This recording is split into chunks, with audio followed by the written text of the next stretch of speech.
भारतीय जैन संघटनेच्या राज्याध्यक्षपदी रावजी सखाराम हायस्कूलचे कमिटी सदस्य केतन शहा यांची निवड करण्यात आली. ही निवड पुणे संघटनेच्या झालेल्या राष्ट्रीय अधिवेशनात संस्थापक शांतीलाल मुथा यांनी केली. या राष्ट्रीय अधिवेशनाचे उद्घाटन मुख्यमंत्री देवेंद्र फडणवीस, केंद्रीय उड्डयन मंत्री मुरलीधर मोहोळ, राष्ट्रवादी काँग्रेसचे सर्वेसर्वा शरद पवार, विजय दर्डा, अभिनेते आमिर खान यांच्या हस्ते करण्यात आले. या अधिवेशनाला सुमारे 3000 कार्यकर्ते उपस्थित होते.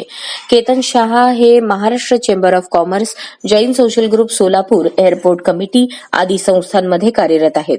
त्यांच्या या निवडीबद्दल रयत शिक्षण संस्थेचे मध्य विभागाचे कार्याध्यक्ष संजीव पाटील, स्कूल कमिटी सदस्य माधुरीताई पाटील, धीरज जवळकर, प्राचार्य संतोष वालवडकर, ज्युनियर विभाग प्रमुख अमर देशमुख, ज्येष्ठ शिक्षिका चंद्रकला भोरे तसेच सर्व शिक्षक, शिक्षकेतर कर्मचाऱ्यांनी अभिनंदन केले व सोलापूर जिल्हा आणि महाराष्ट्र राज्याच्या विकासासाठी त्यांनी आणखी प्रयत्न करावेत यासाठी पुढील वाटचालीसाठी शुभेच्छा दिल्या.